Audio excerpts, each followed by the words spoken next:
Yahudi itu punya kriteria, syaratnya Nabi harus min dzurriyyati Ibrahim. Ya makanya kitab yang paling disenangi Mbah Mun itu berjanji. Syaratnya Nabi harus min dzurriyyati Ibrahim. Lalu Muhammad itu siapa? Kok tahu-tahu Nabi? Dia itu orang Arab. Orang Arab itu jahiliyah, wongnya goblok-goblok. Wah, akhirnya terus jadi polemik ilmiah kan. Akhirnya Nabi memaklumatkan diri kalau beliau min dzurriyyati Ibrahim. Dibuktikan Ibrahim pernah singgah di Mekah, yaitu fihi ayatum bayyinatum maqamu Ibrahim. Bahwa Ibrahim pernah hidup di Mekah ada buktinya, yaitu ada bekas kaki di dekat Ka'bah. Akhirnya Ibrahim meninggalkan Ismail. Ismail kecil kekurangan air, Hajar lari-lari nyari air 7 kali. Akhirnya jadi sa'i bena Safa wal. Ada sekian bukti kalau Ismail itu hidup di Mekah, menikah sama suku Jurhum. Akhirnya orang Yahudi mulai ngeper. Loh iya, Muhammad pantas jadi nabi. Ternyata orang Mekah turunan Ibrahim alaihis. Itu andekan orang Yahudi yang tidak komen, itu juga gak dilacak nasabnya Nabi. Gara-gara orang Yahudi komen, Nabi itu harus turunan Ibrahim. Kamu asal-usulnya gimana? Akhirnya Allah sendiri yang menjawab bahwa Nabi lahir dari Ibrahim. Padahal Ibrahim itu orang Palestina. Logikanya gimana? Ternyata Ibrahim pernah singgah di Mekah. Ada bekas kakinya, ada ritualnya, yaitu lari bena Safa wal Marwah, menceritakan wal Marwah, menceritakan apa? Ibrahim ketika nyari apa? Siti Hajar ketika nyari apa? Itu disebut fihi ayatum bayyinatum maqamu Ibrahim. Jadi berjanji itu bela-belain Nabi itu yang dilihat sisi nasab. Makanya beliau ngendikan wa'adnanu bila raibin inda dzawil ulumin nasabiyah ila dzabihi Ismaila nisbatuhu wa muta. Itu juga orang Yahudi. Akhirnya orang Yahudi banyak yang iman. Ternyata Muhammad itu tidak orang lain. Sampai mereka bilang Muhammad minal asbab. Muhammad itu tidak lain saudara kita. Akhirnya orang Yahudi banyak yang iman.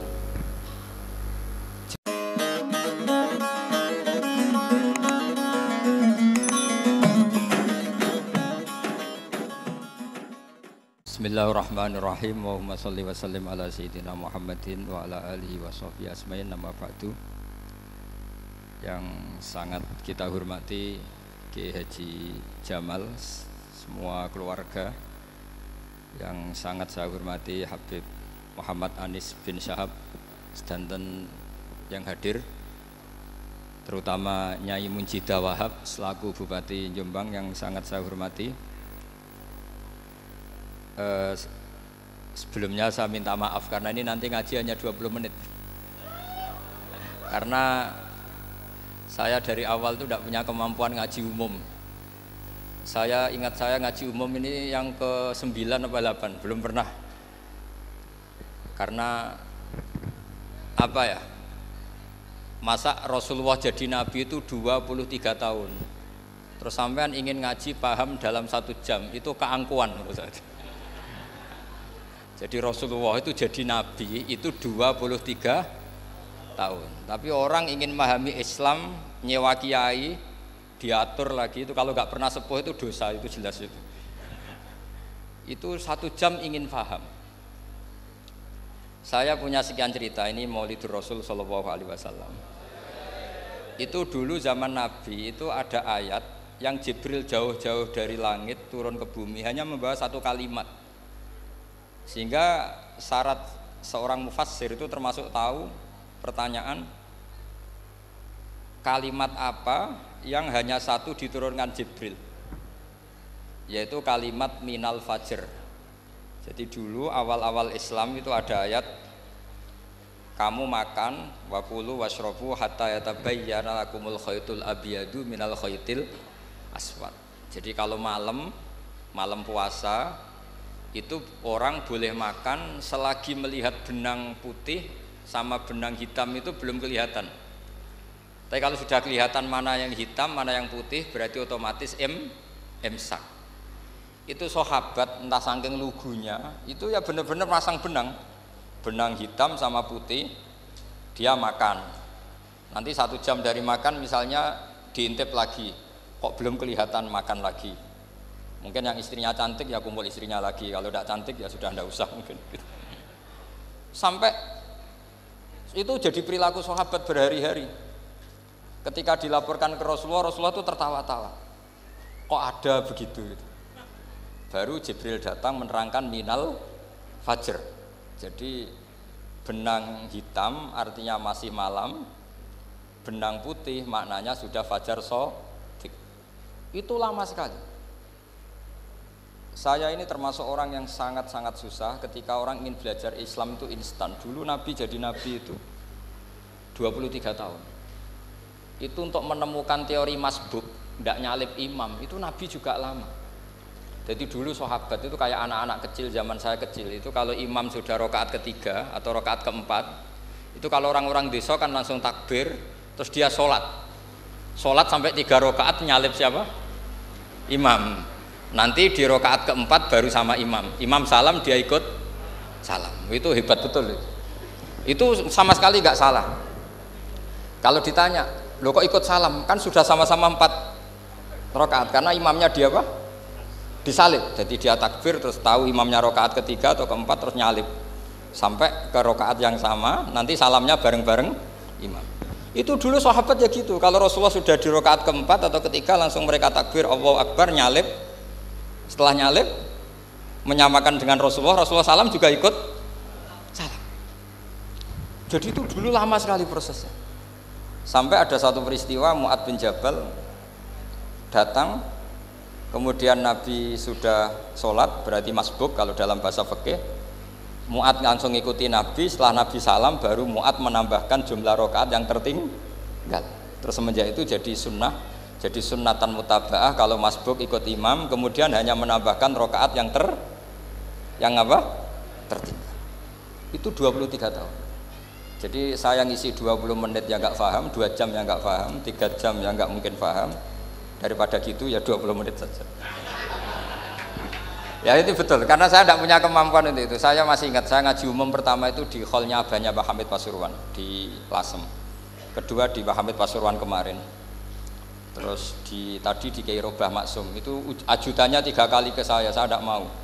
Kiai Robah datang sendiri, sudah sepuh dituntun. Saya ini agak-agak soleh lah, kalau sama orang sepuh itu pengapesan. Masih ingatlah aturan mainnya laisa minna walam yarham saghirona wa yuwaqqir haqqo kabirina. Tapi yang sepuh betul kayak Mbah Jamal itu sepuh betul. Ada sepuh gaya-gayaan enggak mau. Karena memang Mbah Jamal itu besanan sama saya, Mbah Sahal itu misanan saya, misanannya Mbah saya. Terus dapat Mbah Nafisa ya keluarga sini. Saya teruskan, kalau Mbah Robah itu faktornya sanad ya. Robah bin Maksum, Maksum ini muridnya Mbah siapa itu? Fakih Mas Kumambang. Ya, Mbah Zubair dulu yang ngajinya sama Mbah Fakih apa? Mas Kumambang. Kemarin seminggu yang lalu saya di Pondok Termas ya, faktornya sepuh. Karena sanad saya Mbah Mun, Mbah Zubair, Kiai Fakih Mas Kumambang, kemudian Mbah Mahfud apa Termas. Saya terus mau cerita tentang sanad ilmu. Jadi Nabi itu 23 tahun dan itu tidak gampang, ada fasenya. Bahkan ada fase Nabi itu harus as-sukut anil mungkarat. As-sukut anil mungkarat itu diilmoni oleh pakar-pakar usul fikih. Apakah as-sukut anil mungkarat itu berarti mengikrari kemungkaran? Apa takhirul bayan? Saya ulang lagi pakai bahasa Indonesia. Ketika ada kemungkaran Nabi diam, itu diamnya karena nyari momen untuk ngandani, atau memang diam itu dengan tanda kutip jangan-jangan dianggap ikrar. Makanya ulama usul fikih itu berdebat. Diamnya Nabi ketika melihat kemungkaran di awal Islam itu karena ada ma huwa aham, ada yang lebih penting yaitu menerangkan tauhid. Atau takut itu menjadi satu momok bagi mereka karena Nabi dianggap coro Jawa itu dianggap kecangkeman, sidik-sidik ngeloroi. Nah, perdebatan ulama dalam seperti ini itu penting sekali karena nanti menjadi satu rumus ilmu. Saya berkali-kali berpikir gini, misalnya Anda punya keponakan atau punya anak pacaran. Ada Pak D yang keras sekali, mesti marah. Itu nanti ponakannya nggak sempat dikandani karena main saja nggak berani, mesti Pak D itu marah. Karena ini Islam garis keras atau garis lurus atau apalah nggak tahu. Pokoknya punya garis. Terus ada kelompok Islam yang nggak punya garis, ya nggak punya karakter. Ponakane pacaran ya santai, malah kenalan sampai pacare ponakane. Cantile kuliahnya podo, sehingga ponakannya merasa terjustifikasi. Berarti pacaran nggak apa-apa, wong paman saya nggak marah. Natijahnya pasti sama. Yang terlalu mudahanah, yang terlalu baik, hasilnya tidak didik sama sekali. karena seakan-akan mengakui bahwa itu tidak apa-apa. Yang keras sekali hasilnya juga sama, nggak didik sama sekali karena dolan we rawani, kapan didiknya? Nah kira-kira seperti itu. Yang nggak mau berteman sama orang-orang maksiat juga hasilnya sama, meskipun atas nama kebenaran. Aku mau kancanan nang maksiat, ngotori. Hasilnya sama, nggak mau mendidik. Tapi yang mau ngancani juga bahaya kalau terlalu keseringan karena jute aku kenal kiai iki ratu diloroi berarti gak popo kan gitu. Nah ini PR besar dalam umat Rasulullah Shallallahu Alaihi Wasallam. Tadi saya diceritani Mbah Jamal berjuangnya di sini, nata dari kampung yang macam-macam menjadi kampung baik. Dulu saya Duki di Lasem ya gitu. Mbah Mun dulu ya sarang dihimpit 2 kampung yang masalah. Tapi lama-lama terus jadi kampung yang baik lewat tarbiyah, lewat proses tarbiyah yang luar biasa. Maka ketika kemungkaran kita biarkan, itu namanya apa? Namanya itu kalau dalam usul fikih itu takhirul bayan. Apa? Mengundurkan memberi apa? Penjelasan.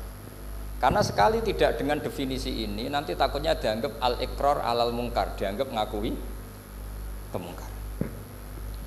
Nah, saya termasuk orang yang sangat usuli ya, sangat memahami Quran, hadis itu secara disiplin ilmu usul fikih. Nah, kenapa itu satu keharusan begini logikanya? Saya ulang lagi, Nabi jadi nabi itu 23 tahun. Itu yang menyokong beliau jadi nabi itu orang Nasrani dan orang Yahudi. Karena itu satu-satunya perangkat yang harus dipakai. NU belum ada, sama nggak usah GR bela Nabi, NU pas itu belum ada. Maulid Nabi itu yang kangelan tuh Abu Lahab, bukan pengurus NU. Sampai sekarang dalil Maulid itu masih pakai Abu Lahab. Jadi ini ya NU itu termasuk organisasi yang luar biasa. Abu Lahab itu jadi dalil. Jadi Abu Lahab dengar kalau iparnya, Abu Lahab itu iparnya Aminah, iparnya Sayyidah siapa? Dengar Aminah lahir nggak punya suami, saking senengnya candalemnya beliau namanya Suwaibah itu dimerdekakan. Ya setidaknya untuk hari Senin tak sebut beliau loh, karena pas sholat.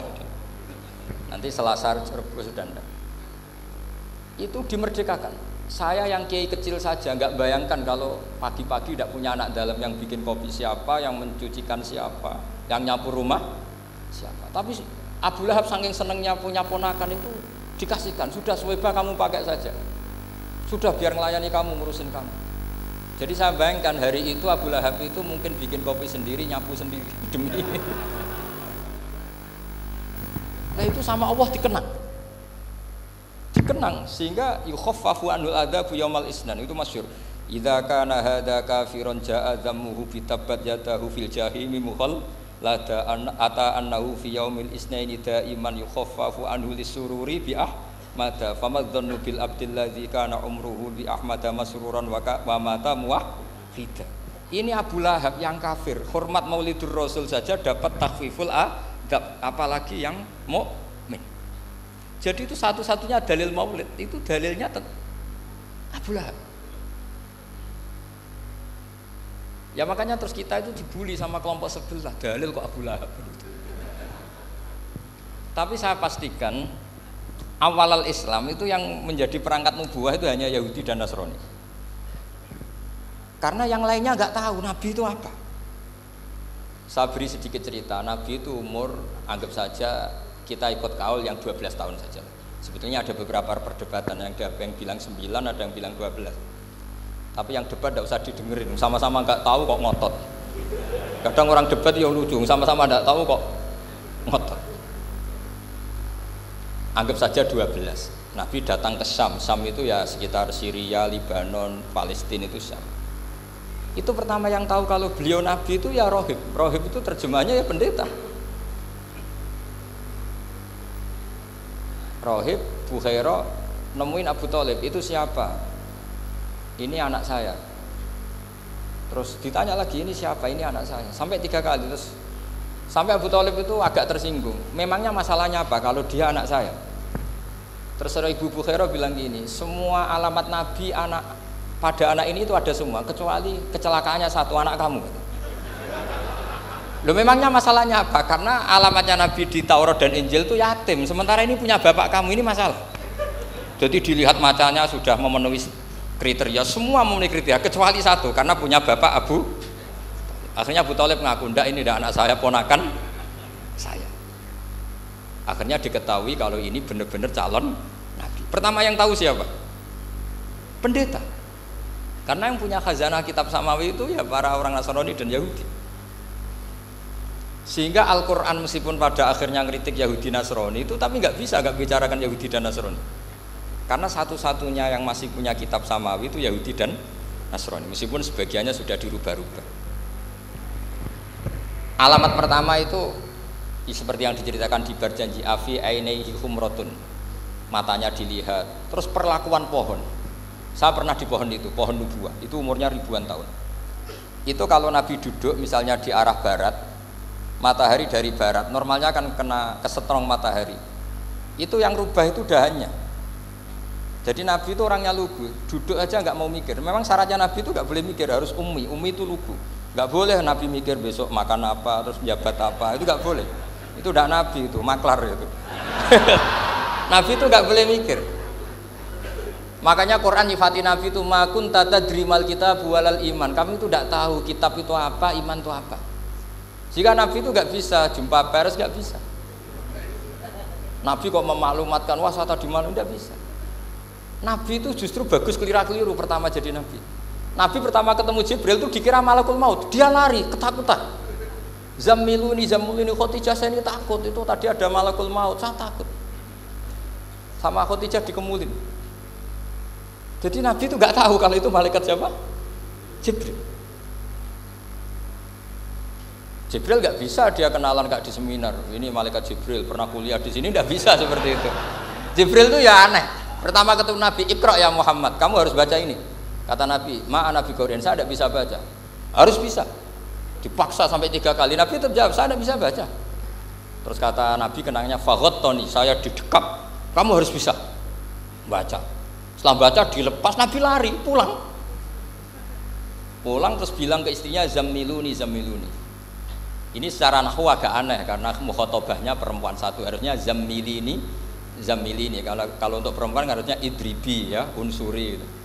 Tapi karena Khadijah dihitung ahl itu keluarga, maka Nabi pakai khitab mudzakkar jamak Zammiluni. Jadi Nabi nggak tahu kalau pertama jadi Nabi. Karena syaratnya Nabi harus ummi. Justru karena ummi itu orisinil, semua yang dikatakan Nabi pasti dari wahyu. Nasib hati Nabi sampeyan mikir, saya besok ngomong apa ya supaya orang tertarik. Makanya kamu gak akan jadi Nabi. Selain sudah ditutup juga bahaya ini karena tadi. Makanya saya ngaji itu ya sekenanya saya tidak pernah ngaji itu mikir. Karena ngaji itu menarik ndak itu terserah nasib. Kalau nasib sedang baik, kamu tidak paham gini, wah Gus Baik ilmunya tinggi sampai kita tidak paham itu kalau nasib sedang baik. Kalau nasib tidak baik, ngomong sudah enak apa, sebulet tuh. Jadi sebetulnya ini masalah qalb. Allah yang muqallibal qulub. Kayak kamu kelihatan serius itu kalau nasib sedang baik dianggap pemikir. Kalau nasib sedang nggak baik, wong kok merengut terus, mesti begitu. Kalau kamu nasib baik, sering guyon, mesti orang komentarnya alhamdulillah itu ceria, gampang syukur. Kalau nasib nggak baik, kiai kok guya-guyu, jelas kan gitu. Sehingga Nabi itu memang nggak boleh mikir. Sehingga diistilahkan makun tadri mal kitab walal iman. Kamu itu tidak tahu Muhammad, kitab itu apa, iman. Justru itu bagus. Nggak tahu itu bagus kalau untuk Nabi. Kalau untuk apa? Sehingga orisinil datang ke Khadijah, Zammiluni. Jawabannya Khadijah lucu. Kamu betul ketemu orang seperti ini ke makhluk ya seperti ini nih. Iya kata Nabi. Itu Khadijah itu kacaunya bukan main. Khadijah itu kacau. Khadijah itu Khadijatul Kubra, termasuk manaqib yang dicintai Mbah Mun. Ini mbah-mbahnya Habib, ini Muhammad bin Anis. Khadijah bilang gini, ya gini saja Mas. Suatu saat kalau teman kamu itu datang bilang ke saya. Ya kata Nabi, nggak ngerti kalau ini dites. Suatu saat Jibril ini datang lagi. Nabi juga, ini loh temanku. Kalau bilang Jibril itu ini temanku datang lagi. Khadijah fahasarat an fakhidiha. Masyhur itu di riwayat. Pahanya agak dibuka. Mas, temanmu masih, lari katanya. Terus setelah lari ditutup lagi. Temanmu datang lagi. Iya datang lagi. Absyir ya Muhammad, kamu harus senang. Itu benar-benar kamu itu Nabi. Jadi Khadijah punya sekian definisi. Kalau Nabi betul itu melihat malaikat betul itu melihat aurat itu pasti lari. Jadi dibuka. Ternyata Jibril lari. Khadijah ini tidak tahu, yang tahu Nabi. Nabi ya nggak tahu kalau dites. Kalau Nabi tahu, oh kok ngene nak dites ya. Jadi ini mungkin, jadi Nabi itu gak tahu kalau dites. Mas, kalau temanmu datang bilang saya. Setelah pas Nabi sama Khadijah, Jibril datang. Masyhur tuh fahasarat an fakhidiyah. Dibuka, temanmu masih mas, lari gitu. Ditutup lagi. Sekarang gimana mas? Datang lagi. Kamu harus seneng, kamu Nabi betul. Karena kalau itu setan, wah mesti seneng nonton aurat kan itu. Itu Nabi tidak tahu kalau dites. Kalau sampean kan tahu kalau mau dites istri. Sampean mulai kato tong wedok liya teko mesti bojo mbak servis untuk menutupi semua keburukan itu. Itu Nabi. Uniknya terus Khadijah, Nabi jadi Nabi sama Khadijah itu tahu dulu Khadijah. Nabi nggak tahu kalau mau jadi Nabi, tapi Khadijah tahu. Sehingga ketika umur 25 tahun Nabi sebagai pedagang, Khadijah itu ngirim mata-mata namanya Maisarah. Maisarah itu nama lelaki. Saya tambahin lagi Maisarah nama lelaki. Nanti kalau kamu artikan nama perempuan, oh berarti Nabi kemana-mana punya perempuan. Enggak, Maisarah itu nama lelaki. Maisarah dikirim Khadijah terus. Gimana Muhammad di perjalanan? Tudhilluhul ghamamah tuti'uhus sahaib, kemana-mana dipayungi oleh mega, oleh awan. Sekian informasi ke Rasul ke Khadijah itu dimasukkan semua ke Khadijah. Tapi betapa kecewanya Khadijah ketika Nabi nikah umur 25 tahun, Khadijah umur 40 tahun. Itu kok gak jadi Nabi. Itu mulai kecewa gitu, sido jadi Nabi tau ora. Makanya ketika tahun ke-40, berarti Nabi umur 40, cerita ketemu tadi Jibril, sebenarnya Nabi nggak tahu itu Jibril, nggak bilang Jibril. Itu Khadijah senangnya bukan main, karena apa yang dibayangkan dia terjadi. Fawwah la yuzika wa abadan innaka la tasilur rahim wa tahmilul kalla wa taksibul ma'dud wa taqridu fa wa tu'inu ala nawaibil haq. Ini kalau istilah bahasa Pak Said Akil, syarat jadi rais Suriah harus hafal katanya gitu. Sonono, syaratnya jadi ulama. Saya ini jadi ulama sebelum di NU. Makanya kata Mbah Mun dulu guyon kiai ono loro, ono kiai sing ning NU, berarti kiai sik lagi ning NU. Ono sing kiai NU nak gak pengurus NU ora dadi kiai gitu kan. Itu guyonannya Mbah Mun. Akhirnya Khadijah itu sempurnanya bukan main karena pernah ragu 15 tahun. Kan dari umur 25 sudah yakin kalau ini Nabi, kemudian nggak tahu bukti berikutnya. Makanya terus ini jadi Nabi enggak. Setelah umur 40 bener-bener Nabi, paginya diajak ke Waraqah bin Naufal, masih pernah paman sama Khadijah. Ya Ami, ini ibnu akhika mau cerita. Terus Waraqah ini Nasrani. Di kitab Bukhari disebut wakana imro'an tanas sorofil jahiliyah wa yaktubu Injil bil Ibraniyah masyaallah ayaktub. Jadi Waraqah itu penginjil, pendeta. Tapi nanti loh, kamu jangan salah paham. Terus kayak pendeta sekarang ada periode di mana Injil masih asli dan ada periode ini yang sudah muharraf. Itu kan ya itulah khasnya ulama sudah. Akhirnya Waraqah tanya, kamu ngomong saja ya Ibnu Akhi, manggilnya seperti itu. Akhirnya Nabi cerita ketemu Jibril, sebenarnya beliau nggak tahu itu Jibril cerita. Terus kata Waraqah, hadan namus alladzi ja'a bi Musa. Masih pakai bahasa namus, hadan namus alladzi ja'a bi Musa. Itu namus semacam malaikat yang mendatangi Musa. Terus uniknya Waraqah bilang gini, wa iyudrikni yaumuka ansuruka nasron mu'azzaron. Andaikan saya menemukan hari ketika kamu jadi nabi, akan saya bila mati-matian. Kapan itu paman? Khina yukhrijuka kaumu, ketika kamu diusir oleh kaum kamu. Nabi sebagai orang baik, makanya GR jadi orang baik itu ya boleh. Nabi sebagai orang baik itu tanya, awamu khrijiyahum. Kalau kiai-kiai mana nih awamu khrijiyah ana ta iku wong sing ngetokno ingsun hum ta kaumi. Masa saya nanti diusir kaum saya? Saya ini termasuk keluarga terhormat, perilaku saya baik. Masa saya nanti diusir? Terus kata Waraqah, tidak ada seorang pun yang jadi nabi kecuali nanti ngalami diusir. Jadi yang tahu mau diusir itu ya Waraqah. Nabi malah tanya, masa saya nanti diusir? Karena tadi syaratnya Nabi harus ummi itu keibu-ibuan. Jadi nggak tahu. Tapi nggak tahu di Nabi itu sifatu madkhin, sifat pujian, bukan sifatu naqsin, sifat apa? Kekurangan. Akhirnya Nabi mulai sadar, wah ini jadi Nabi tenan kan gitu. Jadi makanya kitab Fathul Bari, syarahnya Bukhari, termasuk komentarnya Said Muhammad di beberapa kitab beliau, di Mafahim, di beberapa kitab. Kamu jangan terlalu fikih. Kalau terlalu fikih kan tidak boleh mempercayai omongan orang kafir, orang ahli kitab. Karena awailun nubuwah itu yang komentar semua ahli kitab. Awailun nubuwah itu yang tahu bahwa Nabi Muhammad calon nabi itu semuanya data dari ahli apa? Ahli kitab. Sudah akhirnya Nabi ketemu Jibril lagi yang menurunkan ayat ya ayyuhal muddatsir qum fa'anzir wa rabbaka fakabbir wa thiyabaka fatahhir wa rujza fahjur wa la tamnun tastakfir wa li rabbika fasbir. Nabi mulai yakin ketemu Jibril. Setelah sering ketemu Jibril, Nabi ya dengan tanda kutip nggak tahu aturan mainnya lagi. Setiap ada pertanyaan bilang gini, sudah tak jawab besok. Mentang-mentang besok Jibril datang. Ternyata Jibril tidak datang. Sampai 40 hari. Akhirnya dibully sama umatnya. Mat jari iso jawab ternyata tidak bisa. Piye Jibril ora teko. Akhirnya diwarai meneh. Ngene lho carane dadi nabi, wala taqulanna lisein ini fa'ilun dzalika hudan illa ayasa. Jadi Nabi sudah kamu besok datang ke saya tak jawab karena Nabi mentang-mentang besok mau konsultasi sama apa? Jibril. Ternyata Jibril tidak datang karena Nabi lupa tidak mengatakan insya Allah. Kalau Nabi itu tahu semua pasti Nabi mengatakan insya Allah dulu. Tapi Nabi memang sebaiknya nggak tahu. Ummi. Justru itu wa ma yantiqu anil hawa in huwa illa wahyu yuha. Itu beberapa peristiwa. Sehingga syaratnya jadi wali karena wali itu warasatul anbiya. Ya kudu rada goblok sithik-sithik. Enggak boleh wali kok cerdas, analisis enggak boleh. Wali kok delok TV ngrungokno pakar-pakar analisis. Iku ora wali, jadi maklar. Enggak boleh. Jadi misalnya yang menang Pak Jokowi atau Pak Prabowo, enggak boleh pakai Pak Jokowi petahana, bos gini, enggak boleh. Wali kalau ditanya yang menang Pak Jokowi Pak Prabowo, biadillah gitu aja. Itu urusan Allah. Itu alamatnya apa? Itu enggak penting, yang penting golek ridhanya Allah. Enggak menarik figur-figur seperti itu wali gitu. Sudah saya teruskan supaya clear ya masa Maulidur Rasul sallallahu alaihi wasallam. Itu kita tidak punya data kecuali dari ahli kitab. Yahudi lebih ngeri lagi.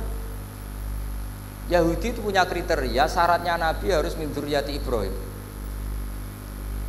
Ya makanya kitab yang paling disenangi Mbah Mun itu Berjanji. Syaratnya Nabi harus min dzurriyyati Ibrahim. Lalu Muhammad itu siapa? Kok tahu-tahu Nabi dia itu orang Arab itu jahiliyah, wongnya goblok-goblok. Wah, akhirnya terus jadi polemik ilmiah kan. Akhirnya Nabi memaklumatkan diri kalau beliau min dzurriyyati Ibrahim, dibuktikan Ibrahim pernah singgah di Mekah, yaitu fihi ayatum bayyinatum maqamu Ibrahim. Bahwa Ibrahim pernah hidup di Mekah ada buktinya, yaitu ada bekas kaki di dekat Ka'bah. Akhirnya Ibrahim meninggalkan Ismail. Ismail kecil kekurangan air, Hajar lari-lari nyari air 7 kali. Akhirnya jadi sa'i bena Safa wal.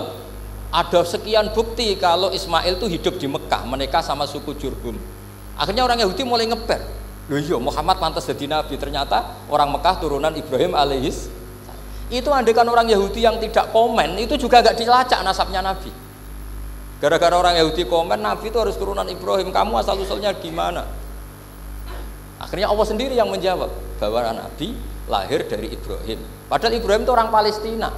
Logikanya gimana? Ternyata Ibrahim pernah singgah di Mekah. Ada bekas kakinya, ada ritualnya yaitu lari bena Safa wal Marwah menceritakan apa?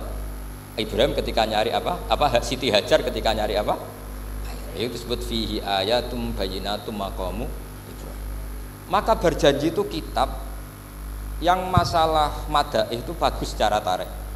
Jadi kitab madaih itu beda-beda. Ada yang kayak Habib Ali. Habib Ali itu lebih ke isek itu berontok. Jika saya suka baca Simtud Duror itu kalau pas isek, pas berontok. Berontok itu ya pas kangen Nabi, biasanya saya wudhu terus baca Simtud Duror itu pas isek. Tapi kalau saya ingin baca sejarah suka Berjanji. Kalau Habib Ali jelas isek. Yang duriannya sekarang di Solo termasuk Habib Muhammad bin Husain bin Anis bin Alwi bin Ali yang punya Simtud Duror. Jika kalau beliau baca sholawat ya sholatan yattasulu biha ruhul musolli alaihi fayam basitu fi qalbi siru nuri ta'alluqi bi wa hubbi fayuktabu biha bi inayatillahi nabu fi hisbi. Kalau Berjanji enggak, dia tahu problem utama Nabi itu nasabnya karena beliau orang Quraisy, orang jahiliyah yang dikira enggak punya darahnya Nabi Ibrahim. Maka beliau pertama ngarang diantaranya wa ba'du fa'aqul huwa Muhammad bin Abdullah bin Abdul Muttalib wasmuhu Syaibatul Hamdi Khumitat Khisalusaniyah. Saya pastikan Muhammad cucunya Abdul Muthalib. Dia yang punya pintu yang mau masuk ke Ka'bah namanya Babu Bani Syaibah. Itu nama lain dari Abdul Muthalib. Terus diteruskan Abdul Muthalib bin Hashim terus sampai wa adnanu bila raibin idadzawil ulumin nasabiyah ila dzabihi Ismail nisbatuhu wa muntah. Karena berjanji ingin ngomong, ingin memaklumatkan ini Muhammad.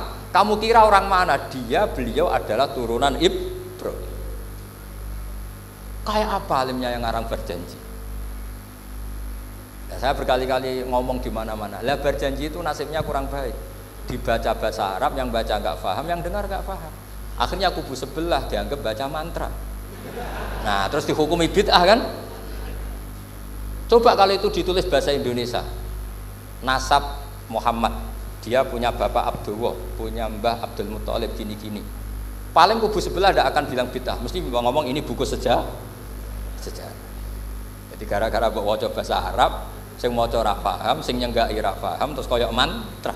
Sing kritik yo luwih ora paham. Sudah akhirnya. Jadi berjanji itu bela-belain Nabi itu yang dilihat sisi nasab. Makanya beliau ngendikan wa'adnanu bila raibin intadzawil ulumin nasabiyah ila dzabihi Ismaila nisbatuhu wa muntah. Itu juga orang Yahudi. Akhirnya orang Yahudi banyak yang iman. Ternyata Muhammad itu tidak orang lain. Sampai mereka bilang Muhammad minal asbat. Muhammad itu enggak lain saudara kita.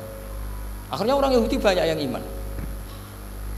Jadi pertama Nabi jadi Nabi itu yang tahu ya orang Yahudi dan orang Nasrani karena mereka masih punya sisa-sisa kitab samawi. Yaitu yang diceritakan Ka'bil Akhbar. Ya al-haditsus tsani an Yasar bin Atha an Ka'bil Akhbar. Qala 'allamani abi Tawrata ila sifran wahidan kana yaqtimuhu wa yudkhiluhus sunduk falamma mata abi fatahtuhu fa idan fi nabiyyun yakhruju akhiras zaman maulidu bi Makkah wa hijratu bil Madinah wa sultanuhu bisyam. Jadi ini saya urun nerangkan maulid, tapi jangan diundang lagi. Ya, pokoknya saya ini kaidahnya jelas. Kalau tidak pernah sepuh undang saya haram. Aturan fikihnya kan gitu. Kalah alim ngatur yang alim haram. Kalah tua ngatur sing tua haram. Tapi nak wong tua ngatur sing nom, ono kemungkinan halal. Mereka ono kemungkinan sing nom ra nurut wong tua itu dosa. Makanya kalau saya dipanggil yang pernah sepuh, waduh cocok ra cocok ya samina wa ta'na.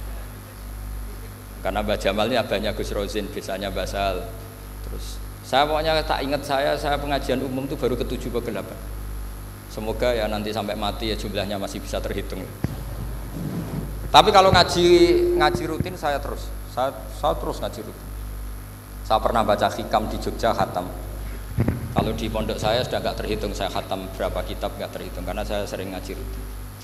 Sehingga Diba itu kitab kesayangan Habib Ali. Habib Ali sebelum ngarang Simtud Duror itu beliau nginduk kitab apa? Diba, masyhur. Jadi saya ulang lagi ya, kalau Diba sama berjanji lebih ke tarikh, kalau Habib Ali ke Isyak, semuanya baik. Saya baca semua. Saya niru Habib Ahmad Al-Habsyi Pasuruan pernah tak tanya, kenapa kalau maulid baca tiga-tiganya? Ben ka asobiah Gus, ben keduman kabeh. Saya itu setengah hafal semua, tiga-tiganya setengah hafal semua. Berjanji cerita Al-haditsus Diba yang ini Diba Al-haditsus tsani an Yasar bin Atha an Ka'bil Akhbar. Kata Ka'bil Akhbar, saya ngaji sama bapak itu Taurat itu khatam. Tapi saya itu iskal itu janggal. Kenapa ada satu lempiran yang enggak diajarkan? Disimpan fisunduk. Jadi orang Yahudi itu ada baiknya. Mestinya kalau mangkal kan dibakar supaya hilang jejak. Enggak. Karena Yahudi itu ada unsur nubuah. Karena babanya Yahuda bin Yakub bin Ishak bin Ibrahim. Kira, tapi Yahudi yang orisinil ya. Saya berkali-kali ngaji bilang Israel itu kalimatu madhin, pujian. Sehingga Israel disebut wa ani faddaltukum alal alam, itu Israel yang bani karena ada gennya Nabi. Kalau Israel yang sekarang itu nation, sebuah negara. Mereka ada yang Zionis, ada yang turunan Eropa, Amerika, terus Islamfobia. Itu beda Israel yang negara dengan Israel yang bani. Kalau yang Bani itu ada unsur gen para apa? Nabi, sehingga ya Bani Israel. Tapi kalau Israel sekarang nama sebuah negara, sehingga ketika Allah bilang ya Bani Israel itu khitabnya pada penduduk Medina. Kenapa? Karena penduduk Medina zaman itu banyak yang keturunan Nabi Ibrahim alaihis salam. Jadi Israel di Quran itu bukan nama sebuah negara, nama sebuah turunan, sehingga disebut ya Bani Israel, he anak turune Israel. Kita tahu Israel nama lain daripada Nabi Yakub. Yakub bin Ishak bin Ibrahim. Ya karena memang saya nekuni ilmu. Kalau tadi yang Banjari kan nekuni suara. Jadi suaranya bagus. Itu kalau nggak ditopang al-jamalul akli, logikanya juga bagus. Itu bahaya, nanti orang mau nyanyi tok. Nah ini tak bantu. Tadi ada al-jamalul sauti, kebaikan secara suara. Ini tak bantu al-jamalul akli, kebaikan secara makna. Ya mestinya keren al-jamalul akli, karena al-jamalul sauti itu penyanyi dangdut bisa. Jadi semua penyanyi bisa kalau suara bagus. Tapi kalau maknani tiba itu kalau tidak orang alim tidak bisa. Wis tuku terjemahannya tetap ra paham, ra bakat itu. Nah, saya teruskan. Falam mama tabi, orang Yahudi itu unik. Wong dia benci kok naskah itu tetap disimpan. Terus kata Kabul Akbar, falam mama tabi fatahtuhu, ketika bapak saya meninggal, kotak ini tak buka. Faidan fihi nabiyyun yakhruju akhir zaman. Di situ ada keterangan bahkan akan ada nabi yang keluar akhirat. Mauliduhu bi Makkah wa hijratuhu bil Madinah wa sultanuhu bis Syam. Kerajaannya itu di Syam. Bareng Kabul Akbar ini sebetulnya menangi Rasulullah SAW. Tapi dia nggak mau iman. Karena Nabi itu nggak lengkap menurut dia. Ini Muhammad sudah benar lahirnya di Mekah, wafatnya di Madinah, tapi masih kurang satu, wa sultanuhu bis Syam. Zaman itu Syria, Libanon, Palestina masih di bawah pasukan salib, pasukan Nazaret. Sehingga dia mikir, katanya kerajaan Islam ada di Syam, ini kok Muhammad nggak jadi raja di Syam. Sehingga dia menunda imannya, yuakhiru islamahu. Bareng era Sayyidina Umar, beliau bisa menaklukkan Baitul Maqdis. Terus dia iman. Makanya imannya Kabul Akbar itu era Sayyidina Umar, karena sudah masuk definisi ketiga wa sultanuhu bis Syam, kerajaannya Nabi ada di iman. Sekali iman langsung pinter deh. Wong sedurunge baca kitab Samawi banyak.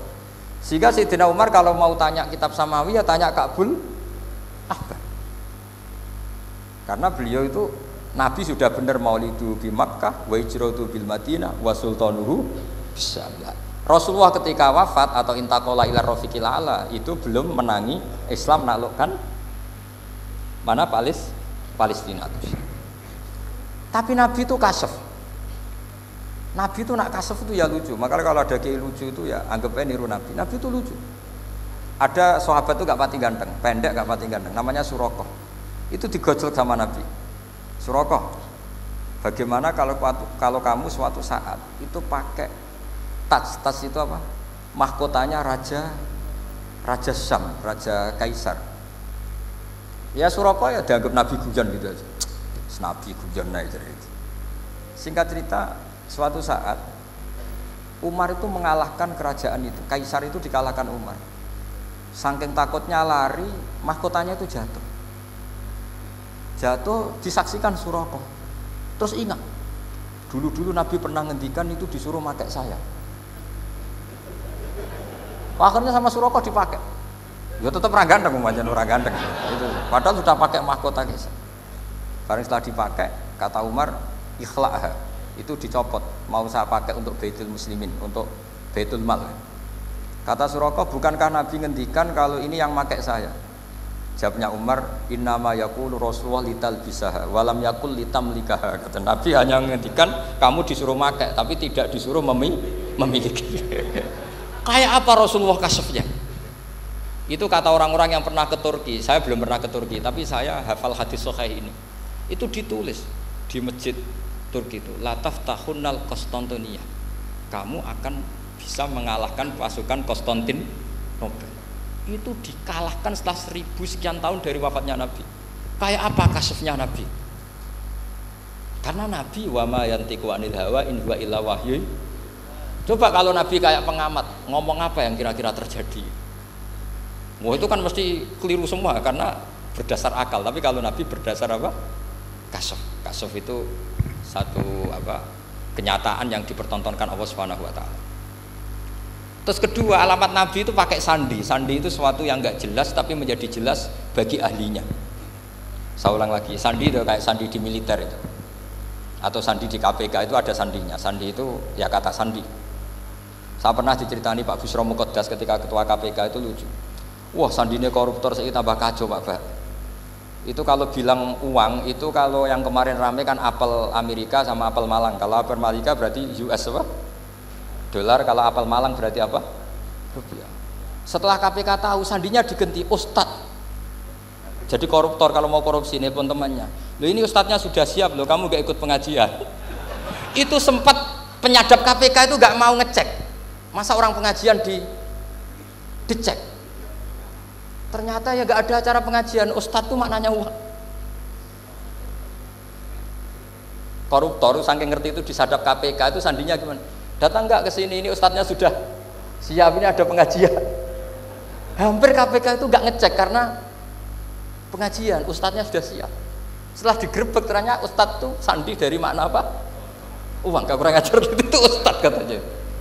Jadi kalau di sini ditangkap KPK berapa Ustadz ini sudah? Ada Habibnya lagi, ada Habib Muhammad ini. Nah, Salman Al Farisi itu pemikir, dia orang Persia. Di mana-mana orang Persia itu pemikir. Persia itu kalau sekarang ikut Iran. Itu dia ngaji lama sekali sama pendeta-pendeta itu. Kebetulan dia punya pendeta yang belum muharraf, belum muharrif atau belum muharraf. Kalau muharrif orangnya, kalau muharraf itu kitabnya atau bukunya. Setiap dia ngaji sama pendeta dikasih tahu, terus kecewa beberapa kali, walhasil ketemu pendeta yang benar. Sudah, kamu tidak usah ngaji sama saya, kamu datang saja ke Yasrib, ke Madinah sana, ke Yasrib. Di situ Nabi akhir zaman sekarang sudah ada. Kata. Ini yang ngomong pendeta.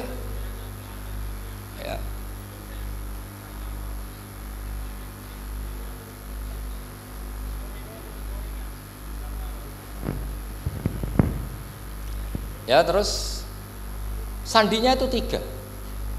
Itu aneh semua sandi itu. Sandinya pertama layak balus sodaqah. Lalu saya tahu kalau itu Nabi gimana. Pas itu posisi di Babylon. Babylon itu sekarang ikut Irak. Babylon itu ikut Irak. Dia orang Persia, kira-kira sekarang Iran. Terus dia kerja di Babylon. Kalau sekarang ikut Irak. Makanya ada yang cerita Nabi Ibrahim itu orang Babylon. Berarti orang mana? Irak, kemudian pindah ke Syam, kemudian sempat hidup di mana? Makkah. Akhirnya datang. Beliau di Babylon diceritani, terus beliau miskin.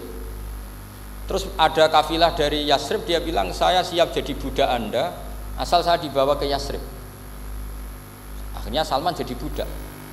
Jadi budak, dia di Yasrib jadi budak. Demi penelitian itu dia jadi budak, padahal dia orang pinter sekali namanya Salman Al Farisi. Setelah jadi budak, dia di Yasrib. Suatu saat dia kerja dapat ujroh itu upah. Datang ke Rasulullah. Ya Muhammad, manggilnya masih jangkar. Ya Muhammad, saya punya banyak uang. Kamu kan punya sahabat banyak, punya santri banyak. Ini tak sedekahkan ke kamu. Apa kata Nabi? Sahabat dipanggil semua. Halumu ilayya, kesini ini makan, ini ada sedekah. Terus kata Salman kenangannya walam ya'khud min hasya'an. Bahkan sebagian riwayat mengatakan falam ya Musa, Nabi nyentuh saja gak mau karena diistilahkan sedekah. Terus kata Salman hadhihi wahidah, ini satu alamat. Itu sandi, gak ada yang tahu kecuali ahli kitab. Setelah seminggu 2 minggu dapat uang lagi. Ya Muhammad hadhihi hadiyatun laka, ini hadiah untuk kamu. Nabi langsung ikut dahar. Hadhihi sintan, ini 2. Kalau logika kita pakai pengamat, bedanya apa? Sedekah ya dapat, hadiah ya dapat. Kan nggak ada bedanya sama sekali. Ternyata itu sandi. Sandi wayak balus hadiah tapi walayak balus sedekah. Nabi itu nerima hadiah tapi nggak nerima sedekah. Bagi orang kebanyakan kan bedanya apa? Sama-sama dapat. Kiai pakai duit 1 juta, mbok arani sedekah ya ditampa.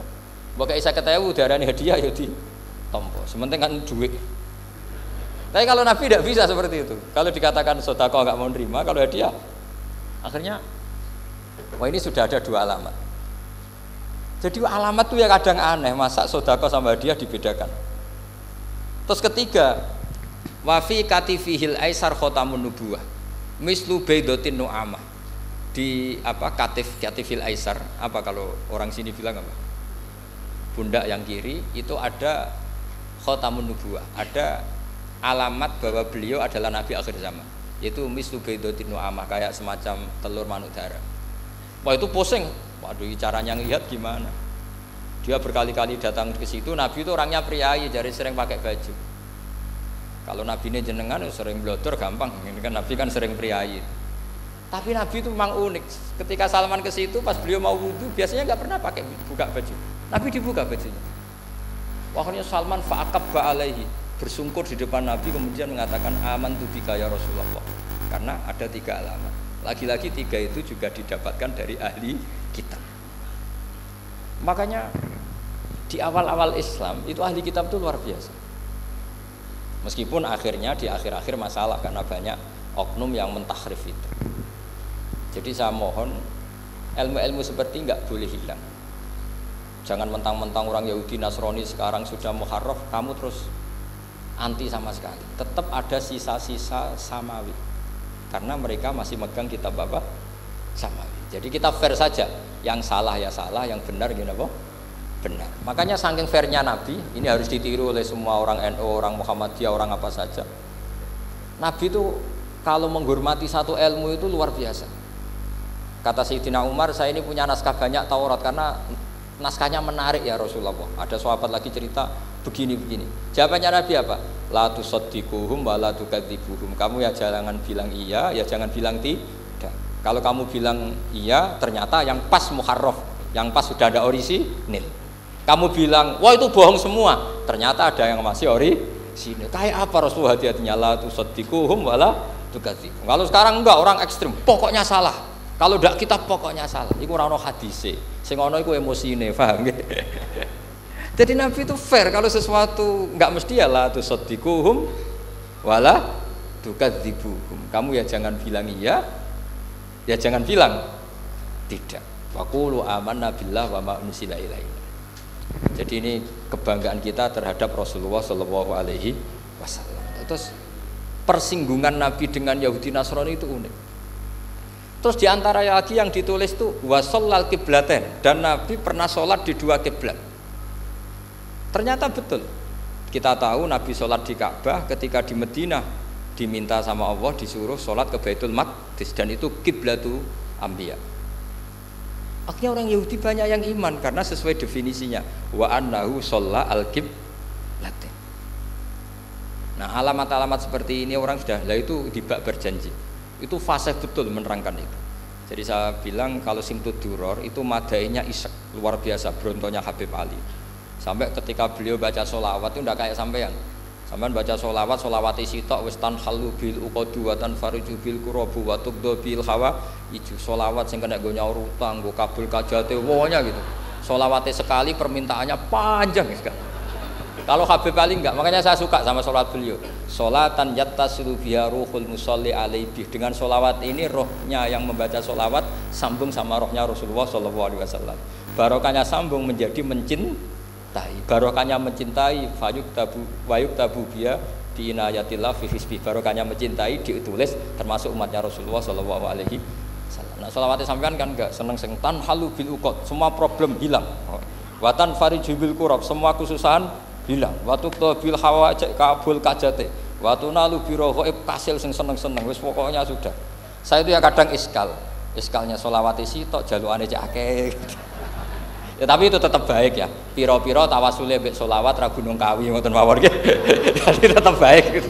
Tapi ya ndak kelasnya yang sholatan ya tasilu biya ruhul musolli alaihi fi. Ini sudah sholawat sek. Pokoke butuhe sambung Kanjeng. Nah, sampean butuhe kabul. Jadi ya tidak apa-apa lah. Piro-piro tawasul mbek sholawat ora mbek Gunung Kawi. Assalamualaikum warahmatullahi wabarakatuh.